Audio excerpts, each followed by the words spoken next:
بسم اللہ الرحمن الرحیم۔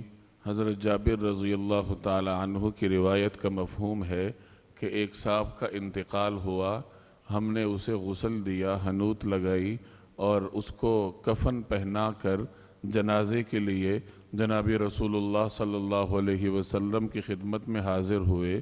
آپ صلی اللہ علیہ وسلم ہمارے ساتھ چند قدم چلے اور پھر آپ صلی اللہ علیہ وسلم نے دریافت فرمایا کہ کیا اس کے اوپر کوئی قرض تو نہیں ہے؟ تو ہم نے عرض کیا کہ یا رسول اللہ اس کے اوپر 2 دینار قرض ہے۔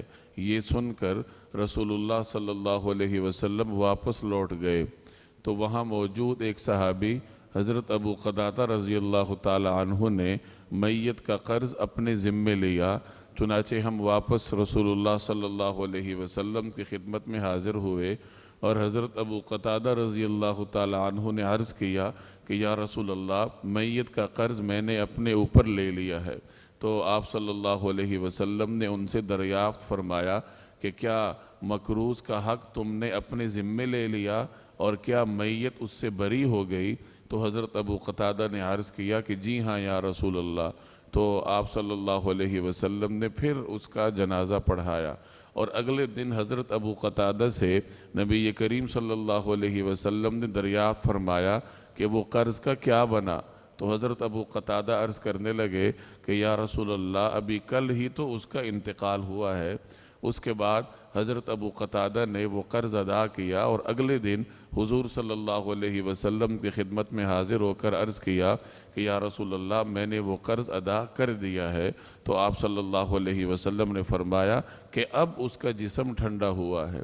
یہ مسند احمد کی روایت ہے جس میں حضرت جابر رضی اللہ تعالی عنہ نے ایک واقعہ بیان فرمایا کہ کسی صاحب کا انتقال ہوا اور وہ مقروض تھے تو قرض کی وجہ سے جناب رسول اللہ صلی اللہ علیہ وسلم نے ان کی نماز جنازہ نہیں پڑھائی۔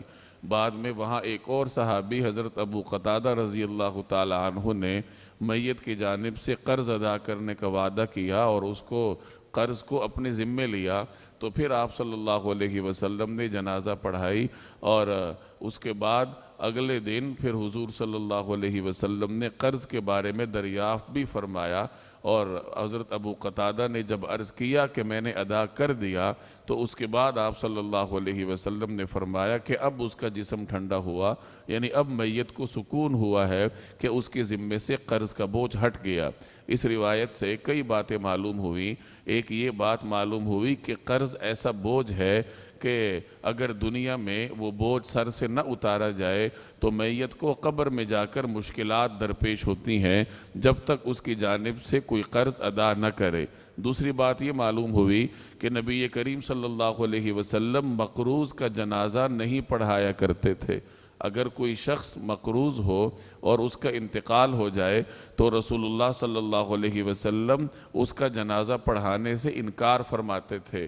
اس میں جہاں لوگوں کو زندگی میں قرض ادا کرنے کی اہمیت کی طرف توجہ دلانی مقصود ہوتی تھی، وہاں میت کے اوپر شفقت بھی مقصود ہوتی تھی، کیونکہ جب آپ صلی اللہ علیہ وسلم جنازہ پڑھانے سے انکار فرماتے تو کوئی نہ کوئی صحابی اس میت کا قرض اپنے ذمے لے لیا کرتا تاکہ رسول اللہ صلی اللہ علیہ وسلم اس کا جنازہ پڑھا دیں۔ جیسے آج آپ نے اس روایت میں سنا کہ نبی کریم صلی اللہ علیہ وسلم نے جب نماز جنازہ نہیں پڑھائی تو حضرت ابو قتادہ نے میت کا قرض اپنے ذمے لے لیا اور اس کے بعد جناب رسول اللہ صلی اللہ علیہ وسلم نے میت کی نماز جنازہ پڑھائی۔ تو ہمیں اس روایت سے یہ سبق ملتا ہے کہ قرض فوری طور پر ادا کرنے کی فکر کرنی چاہیے، خواہ وہ کاروباری قرض ہو یا ویسے کسی گھریلو مقصد کے لیے لیا گیا ہو۔ جیسے ہی انسان کے پاس وسعت ہو تو فوری طور پر قرض ادا کرنے کی فکر کرنی چاہیے۔ اللہ تبارک و تعالی عمل کرنے کی توفیق عطا فرمائے۔